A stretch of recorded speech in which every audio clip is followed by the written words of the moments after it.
Video ini saya khususkan buat pemilih 02. Simak baik-baik ya. Yang terakhir deh, yang pilih 02 boleh tepuk tangan. Puas gue sekarang.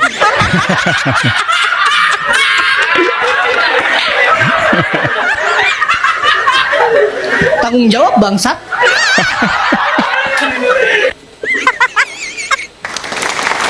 Gue mau nanya, yang pilpres pilih 03 boleh tepuk tangan? Ayo tepuk tangan.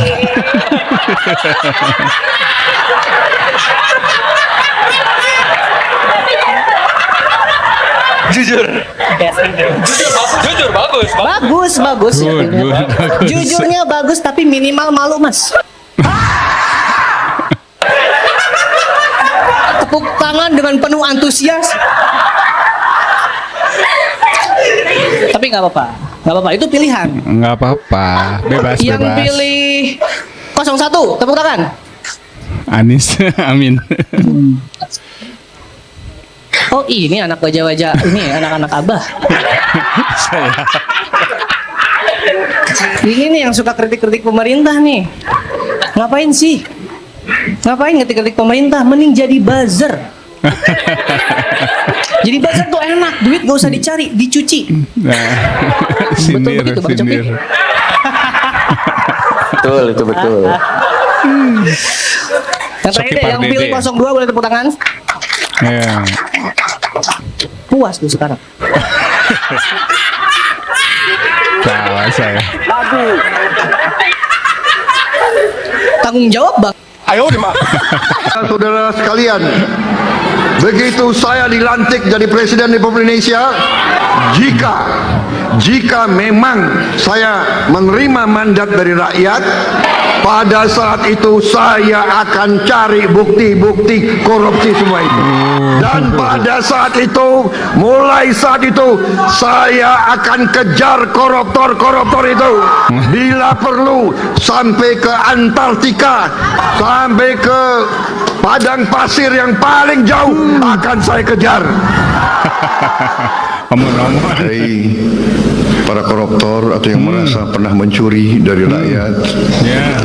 kalau kau kembalikan yang kau curi, ya, mungkin kita maafkan, tapi kembalikan dong. Nanti kita beri kesempatan cara mengembalikannya, bisa diam-diam supaya nggak ketahuan. Mengembalikan loh ya, tapi kembalikan. 14 Februari 2024 itu hari salah coblos nasional. Berulang kali saya katakan, di bilik TPS kita itu sedang membangun harapan. Kita berharap ke depan. Orang memilih bukan karena uang, bukan karena tampang, bukan karena suku, bukan karena agama. Sip. Kita ini tidak belajar. Orang yang pembohong, orang yang di masa lalu rekam jejaknya buruk, masih kita percaya akan jadi baik kalau dia jadi pemimpin. Yang kita udah muak, udah bosan, udah capek gitu loh. Kenapa kita capek? Karena 10 tahun kita merasakan betapa buruknya pemerintahan ini berlangsung. Dan sekarang kita mau dicokokin lagi satu wajah pemerintahan yang belum apa-apa sudah buat kita stres. Anda bisa bayangin stres 1 tahun aja, kalau jadi 5 tahun dan 10 tahun, kebayang nggak kita stresnya? Sebenarnya bodoh yang dimaksud anak ini itu apa? Saya jelaskan. Tio nih. Pemerintah hari ini, rezim Prabowo Gibran, itu harus kita akui sebagai rezim yang bodoh.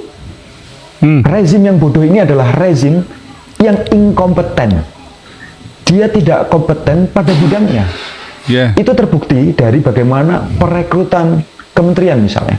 Betul. Kita bisa dengan sangat mudah mengatakan bahwa mereka yang hari ini duduk di kabinet itu tidak semuanya, bahkan dominan justru adalah mereka yang mampu menyenangkan hati Presiden Prabowo, bukan APS. mereka yang mampu bekerja untuk rakyat. Ya. Ini poin pertama bahwa ini orang-orang yang inkompeten.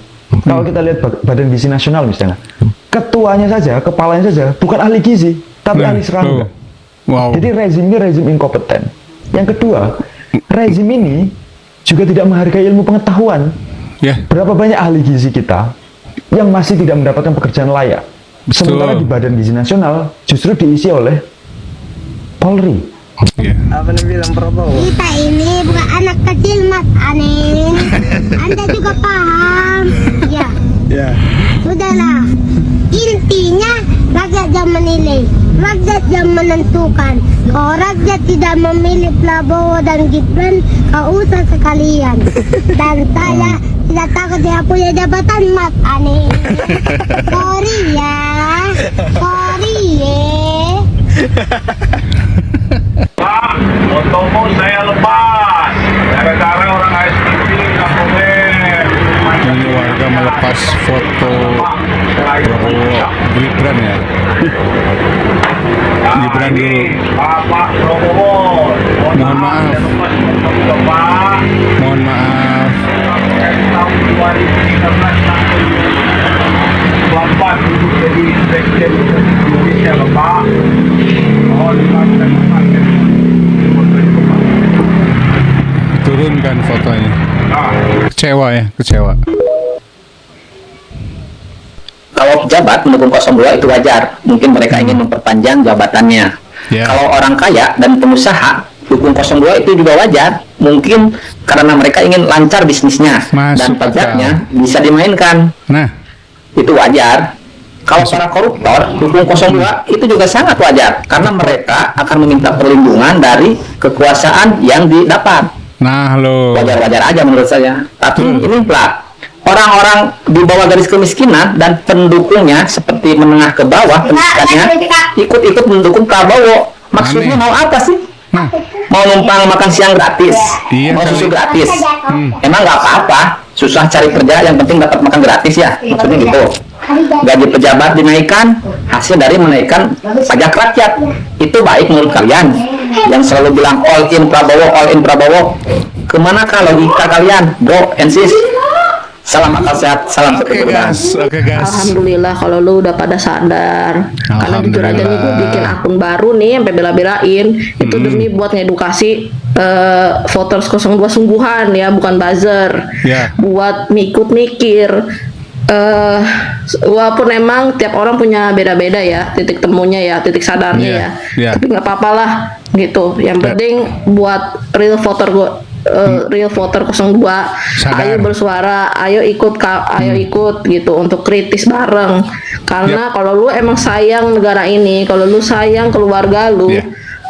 yang paling utama adalah puji pejabat kalau mereka kerja benar, kritik pejabat kalau mereka kerja tolol. Udah sesimpel itu. Terima kasih. Salut gua, salut. Bismillahirrahmanirrahim. Assalamualaikum warahmatullahi wabarakatuh. Sahabat HS Channel dimanapun berada, semoga sehat selalu sahabat.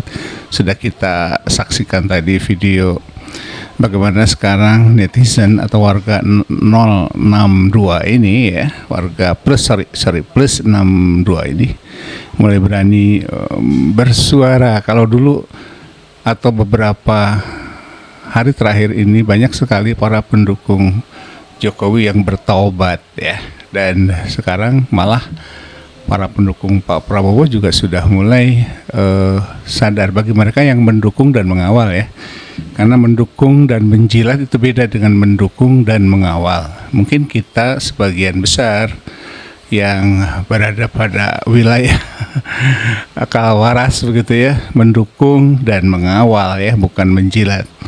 Nah, memang banyak kebijakan yang patut kita kritisi seperti yang tadi juga disampaikan oleh Ketua BEM UGM ya, Mas Tio ini ya, yang luar biasa, anak muda yang sangat cerdas dan cukup atau sangat-sangat berani ya menyuarakan kebenaran. Yang patut kita kritisi ini adalah program yang dinamakan makan bergizi gratis atau MBG yang sebenarnya tidak gratis dan patut dipertanyakan juga masalah gizinya ya, karena seperti yang tadi disampaikan oleh Mas Tio ya, bahwa ketua BGN-nya sendiri bukan ahli gizi ya, tapi dia seorang ahli serangga. Jadi ini patut kita cermati, karena kenapa nggak dari yang ahli gizi gitu ya. Nah, belum lagi dengan persoalan-persoalan hukum yang masih menunjukkan tajam ke bawah dan tumbuh ke atas dan lebih berpihak kepada penguasa, sampai kalau kita cermati di permasalahan ijazah, dugaan ijazah palsu saja ini menunjukkan hal-hal yang sangat anomali ya, karena begitu lama masalah ini tidak selesai-selesai. Jadi bagi kita sebagai pendukung pemerintah dan pengawal ya tentu saja tetap menjaga kritis, sikap-sikap kritis kita yang harus terus disuarakan walaupun dengan mungkin nada-nada yang berbeda-beda. Saya kira setiap orang punya karakter masing-masing, jadi pemerintah jangan anti kritik ya. Pak Prabowo jangan anti kritik ya, kalau memang betul punya niat baik untuk mensejahterakan bangsa ini dan menuju Indonesia emas 2045, bukan Indonesia cemas. Oke, demikian sahabat, semoga bermanfaat dan terima kasih sudah menyimak video ini. Mudah-mudahan sahabat sehat selalu dan selalu diberikan rezeki yang manfaat, barokah, banyak, melimpah. Amin ya rabbal alamin. Jaga akal waras, salam akal sehat selalu. Wassalamualaikum warahmatullahi wabarakatuh. Merdeka.